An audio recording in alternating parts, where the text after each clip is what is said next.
Dan politik itu kan tidak selamanya ya. Orang bilang Aiman sekarang kesandung, mereka nggak lihat sejarah. Hari ini juga atau nanti misalnya, saya mundur dari politik dengan senang hati.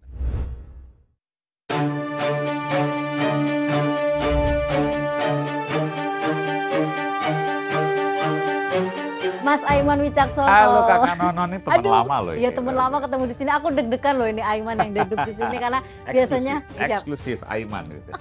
Biasanya ngeliat Mas Aiman bawain berita, sekarang Mas Aiman yang akan kita tanya-tanya sedikit. Nah, Mas Aiman sehat tapi ya? Sehat. Alhamdulillah. Mas, aku cuman menarik aja nih, ketika biasanya Mas Aiman yang kita lihat atau mungkin semua orang ngeliat lah bernarasumber lari-lari. Belum lama kemarin. Udah lama itu reporter. Oh ya, zaman reporter lah. Paling nggak ada pengalaman seperti itu kan? Hampir 20 tahun lalu lah ya. At least sekitar 2002 baru memulai di reporter. Betul. Oke. Nah, tapi kemarin malah Mas Aiman yang diuber-uber wartawan. Itu gimana Mas bisa kesandung jadi kau yang diuber wartawan? Jangan gimana? Tanya saya, tanya pelapornya tuh.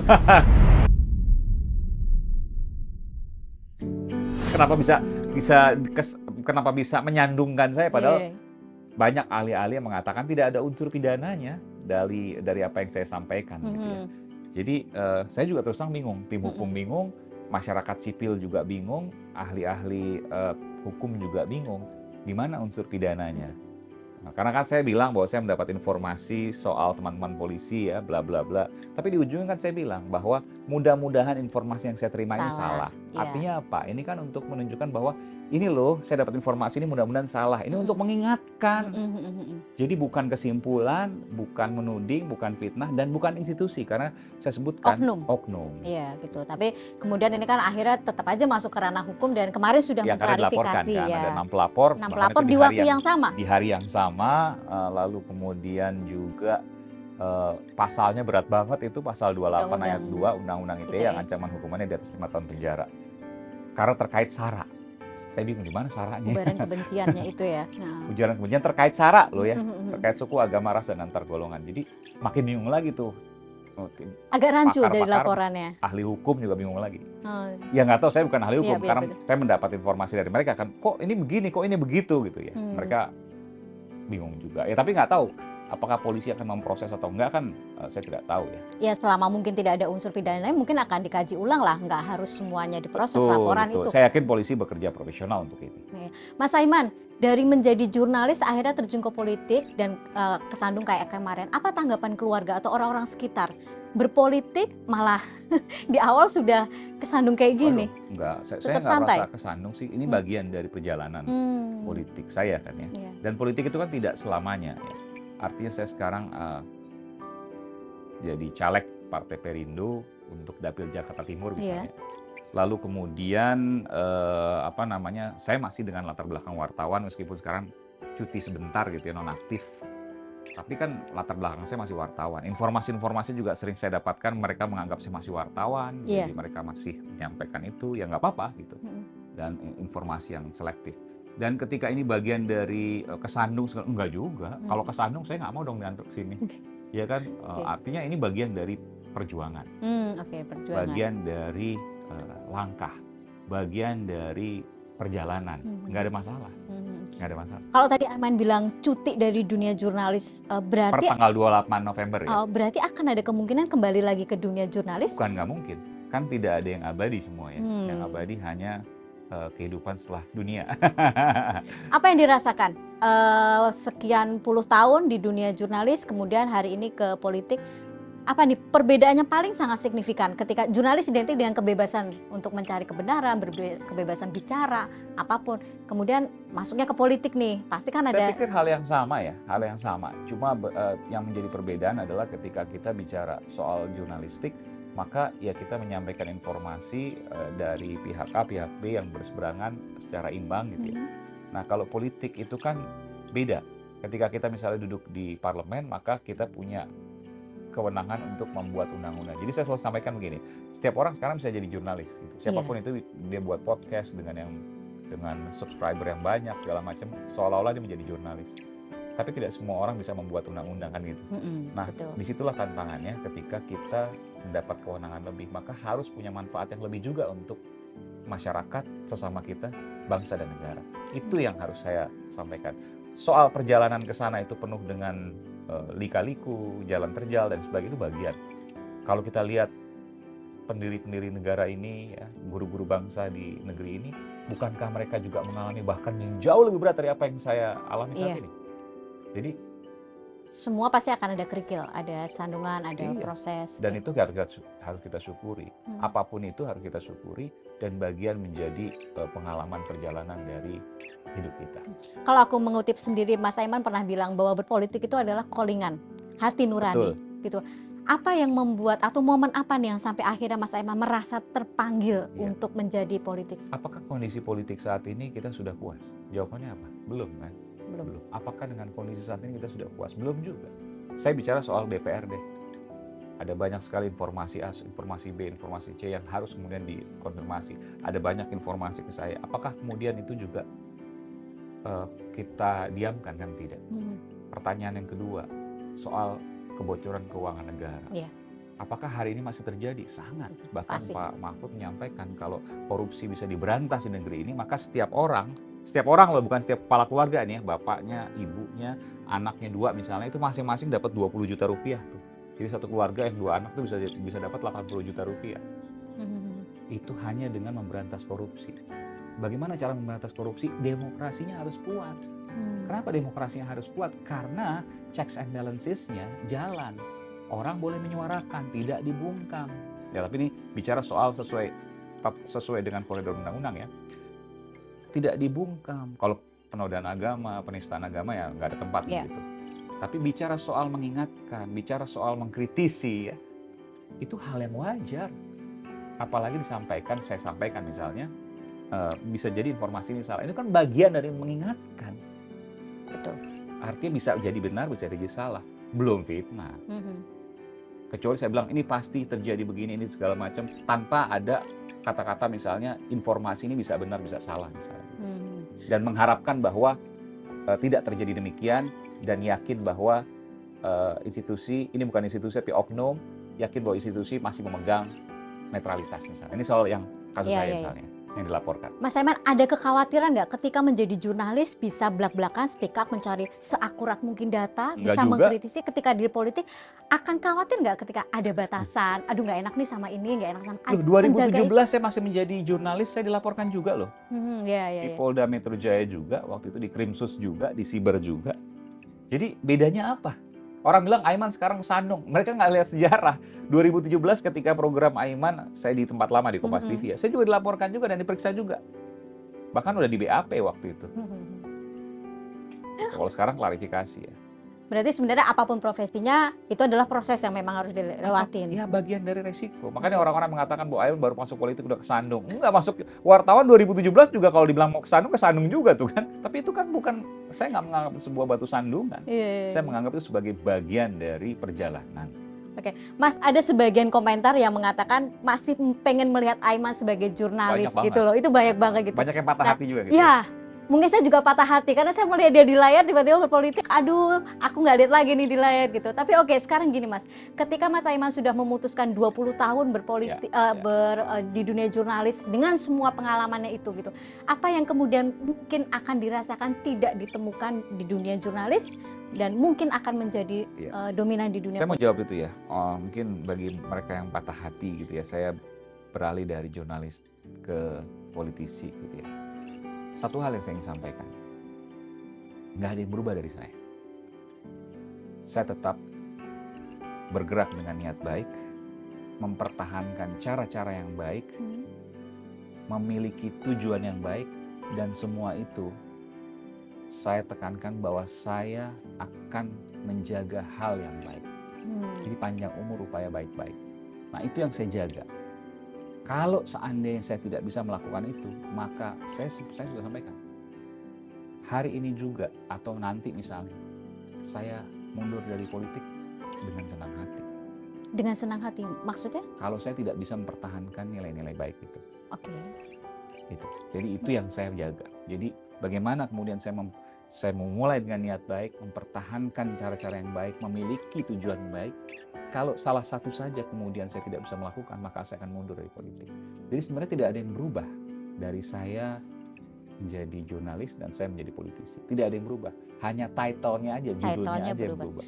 Tapi ada yang ini nggak, meskipun tidak berubah secara Mas Aiman ngerasain gitu, tapi pasti ada sesuatu yang mungkin tidak bisa dilakukan lagi dong di dunia politik di dunia politik ini seperti yang dilakukan ketika masih menjadi jurnalis. Jadi wartawan enak bisa mengupas apapun gitu loh, bisa.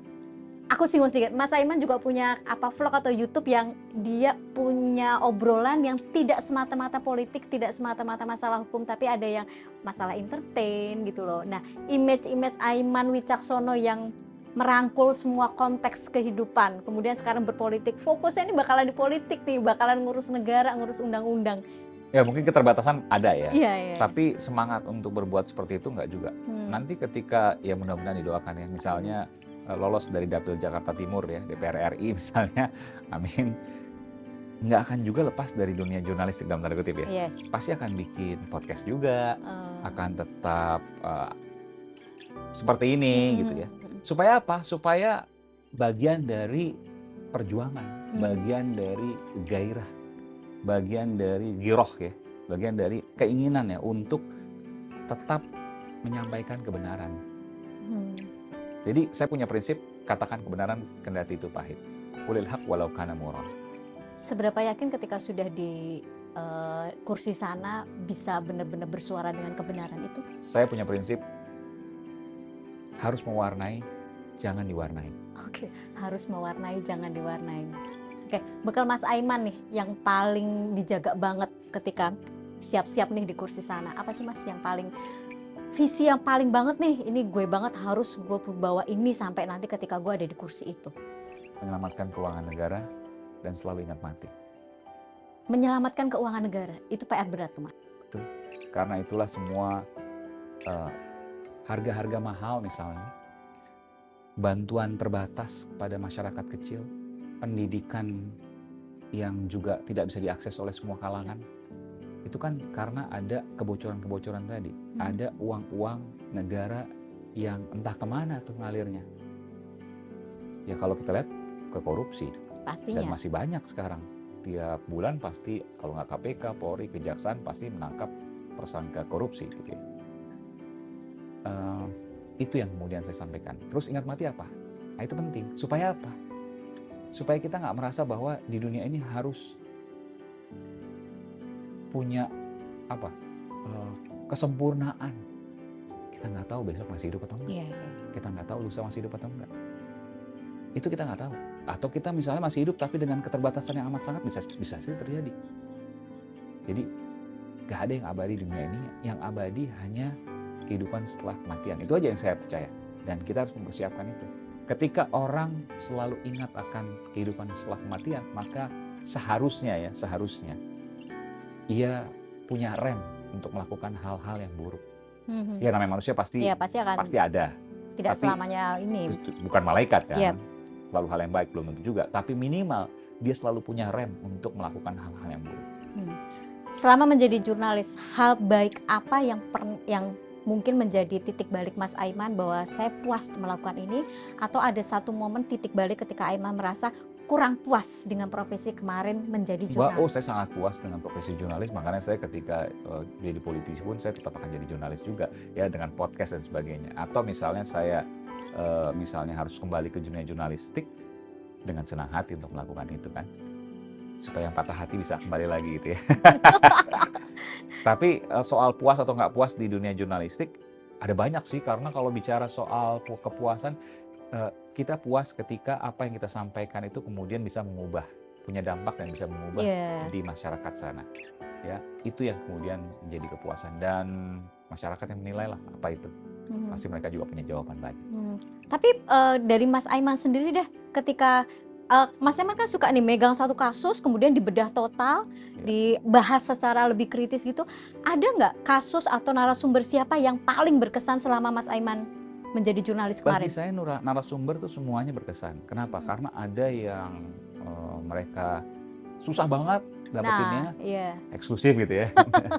Ada juga yang mereka gampang tapi ketika diwawancara nggak mau keluar banyak pernyataan. Kata-kata, Jadi masing-masing punya karakteristik yang beda-beda dan masing-masing punya kesan. Ada juga yang ketika habis saya wawancara, nggak lama kemudian dia jadi tersangka tuh. Ada juga. Jadi macam-macam.